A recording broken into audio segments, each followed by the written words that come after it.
係嗰位網友嗱，復活假期啊，最後一日啦，呢個應該係咪啊？呢個係學校假期都完㗎啦，係咪？咁究竟呢一次復活假期，香港人呢個北上同南下個情況係點呢？咁樣我就想攤啲數字出嚟同大家講下，香港嘅消費力啊係大幅度流失，呢個影響咗香港嗰個繁榮嘅景象嘅呢個嚇。復活節長假一開始，哇！喺啲陸路口岸啊，逼到爆晒啊！你睇下呢個羅湖商業城啦，當然就係東鐵呢個香園圍，由星期四假期前夕到琴日假期第3日，一連4日，幾多人去外地呢？呢個就係總共220萬人次出境，走咗1/3香港人，167萬係經陸路口岸北上嘅，即係去其他地方旅行嘅呢，就50幾萬人，返大陸嘅呢，就167.8千人。呢個呢，就冇呢個計數係有疏漏嘅，點解呢？因為呢個係陸路港口，佢仲可以喺機場搭機直接返去大陸嗰啲旅遊景點嘅，所以呢就唔止嘅，呢個就係唔止嘅。大家睇下嗰個出境人次嚇，狂飆上去，呢個就係香港嘅一個 situation， 即係香港等於以前，等於大陸嗰啲城市咁啦。過年過節啲人返鄉下啦，香港人唔係。就唔係香港人，係香港喺鄉下啊嘛，佢哋就去大陸消費。咁有啲直接飛去嗰啲景區遊覽嘅，哇！黃家和老成咁啊，真係我都見過佢，我同佢都見過好多次黃家和。港人出境次數較前年翻倍啊，翻咗1倍啊！餐廳生意大鑊。營業額較週末週日少咗30%，我哋嘅餐廳都受影響啊！我哋啲餐廳部分高級餐廳跌幅呢多過40%同50%，哦，大鑊！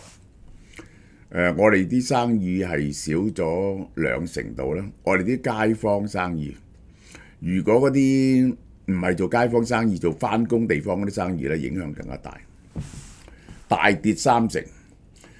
喂，我個外母喺彩虹村啊，結果係點呢？佢同我講，我都唔信，成個彩虹村啲餐廳唔開門，佢想買牛腩河都買唔到，呢個就係佢喺度嘈啊！佢101歲啊，打電話嚟，點解買唔到牛腩河？成間鋪得2-3台客，呢個係稻苗飲食專業學會，我有去過嘅，呢個係。市民紛紛外遊北上，冇人留港消費。黃家和話：港人啊喺假期去內地消費已經成為潮流啦。即係呢，就早一輪呢就係咁嘅。咁呢一個係港元強過人民幣，咁因為港元呢就係同美元掛鈎。咁而家呢，美元下跌咗。呢2個月下跌咗10%，點知人民幣仲衰過港元？仲係對美金呢，仲係7.3啊！個走勢仲弱過美元。復活節唔係內地假期，只有香港人北上，冇大陸人落嚟，因為大陸冇放假嘛。以致香港餐飲業雪上加霜，嗰個係好唔 balance 嘅。2025年復活節，港人外遊總消費110億至130億，使咗5000至6000蚊一個人，220萬人次計外遊，整體外遊130億到。嗱，其實咁嘅高資產嘅正直嘅港人呢，今年喂香港人好中意去旅行喎。2019年出7次都好密啫，2023年6.7次，今年2024年呢8.4次，即係咧個半月就出外一次啦。高資產值嘅港人旅行，即係去嗰啲遠嘅地方咧，長途旅行，平均使15萬，好闊佬，好闊佬。短期旅行平均7萬，哇，好犀利！高資產呢啲，如果去8次咧，就使幾十萬。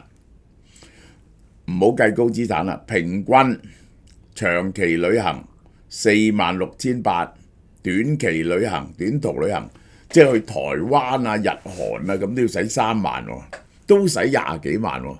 哇！香港人真係有錢，呢個係高收入、高密度，而且假期有限，多次短途旅行啊！香港係假期比較多，但係又唔係長假期，於是佢去得密。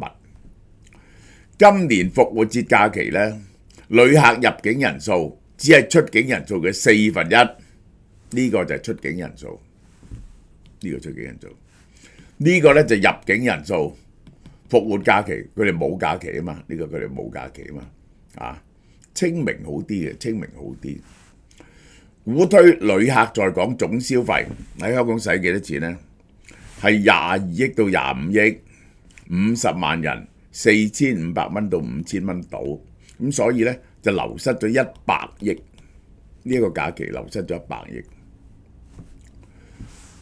香港旅遊業嘅表現點呢？人均消費跌20%，內地客跌到8年嘅新低，訪港旅客4450萬。嗱，我哋全盛嗰時咧6000幾萬嘅，而家剩翻4400幾萬。過夜嘅51%，唔過夜嘅49%，過夜嘅平均3.2萬。旅客人均消費5500蚊一個，5500蚊一個。內地旅客訪港嘅消費降級，呢個係最大鑊嘅一樣嘢。呢個係內地旅客消費降級情況明顯。在港人均消費5000蚊左右，較疫情前下挫30%，由6000幾蚊跌落嚟。以前就買嘢，而家呢就體驗觀光體驗。點解呢？你要明白點解唔喺度買？而家喺大陸買嘢呢，唔係貴過香港好多啦，因為咧大陸咧嗰啲入口關稅就減咗好多，佢真係貴過香港咧，就因為佢有個 value added tax 13點幾個 percent，但香港嘅租同人工貴啊，結果雙方嘅差距咧唔係好大，而且更加致命嘅，知唔知係乜嘢？唔準帶嘢翻去搜身。以前咧一個人落嚟咧就係個旅行團嚟喎，佢啲親戚朋友託佢嚟香港買嘢喎，一冇。最嚴嗰陣時咧，只準帶7000嘢翻去，7000蚊，而家好似去到1萬幾啊，即係咁上下。內地唔過夜嘅消費直跌落嚟，2600幾蚊，2600幾蚊。購物佔消費金額嘅比較，呢個內地不過夜嘅平均消費，一路跌落嚟。2015年2600幾，一路到2003年已經剩翻1300，已經剩翻1300。好嘅，咁嘅，唔係內地旅客呢個消費上咗嘅，呢一個就係5500、5700、8100冇咁好啦，都有2023年嗰陣時咧5000幾，2017年而家仲有6600，仲係好過嗰陣時嘅。2023年係巔峰。好啦，內地旅客咧由7000跌落嚟5000，都幾嚴重喎。7000、6000、5000，唔落嚟香港買嘢，注重旅遊體驗喎，呢個就係。好，到訪港旅客人均消費同人數，嗱我哋睇下呢個就係呢一個就係大陸，呢個大陸喺呢度佔咗77%，4分3，5000蚊啫。使錢最多係邊個啊？澳大利亞、新西蘭，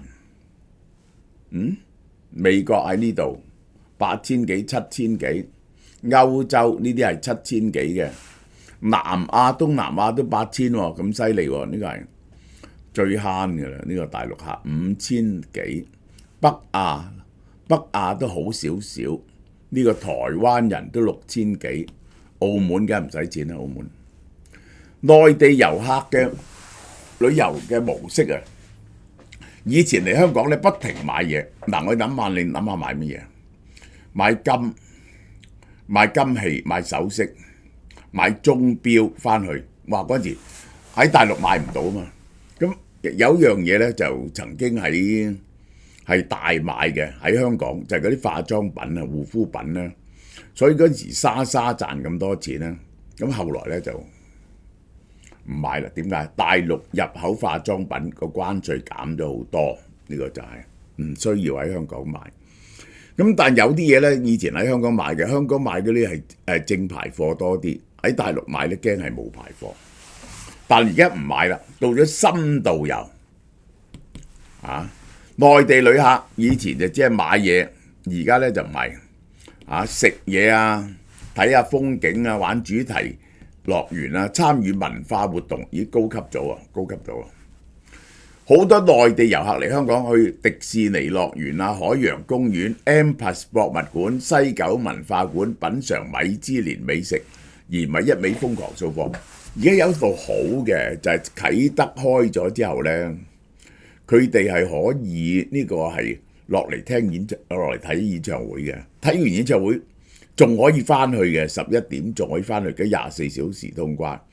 其實呢樣嘢係會帶動好多人嚟嘅，最好就喺香港玩下點啦。呢個就係睇演唱會呢，香港嘅氣氛係同大陸唔同嘅，呢個係香港人嘅反應好多。香港零售連續多月下跌，我哋由邊度開始啊？2024年2月1年內呢度就係升嘅。成個2024年3月、4月呢啲大鑊跌10幾個 percent、9%，而家跌得少咗咯1月，但係唔係咁計嘅。點解啊？因為今年2月先至農曆年啊嘛，呢個係香港零售業長期高度依賴內地遊客買奢侈品，而家大鑊，即係咧香港嗰陣時咧，嗰啲食肆啊已經退出晒最旺嘅區域啊，租唔起食肆係冇人租得起。咁啲鋪頭梗係賣乜嘢啊？賣賣 Hermes 啊，賣錶啊，周大福啊，呢啲梗係嗰張單價同你唔同啦。梗係去晒呢啲鋪頭啦，賣奢侈品啦，賣Chanel賣呢啲。而家咧喺大陸買嘅呢啲嘢，其實即係唔係好 effective，但都有啲走去海南買咧，佢係免稅嘅喎。海南同樣係免稅，冇入口稅喎。呢個係咁我話俾你聽咧，呢個係其中一個 factor of 香港嘅繁榮退色。另外一個非常非常擔心嘅就係乜嘢？A 就係嗰個經過香港嘅出口貿易，當呢個美國對同大陸嘅生意歸零嗰刻，香港嘅整個 logistic 嘅生意、貿易服務業好大鑊。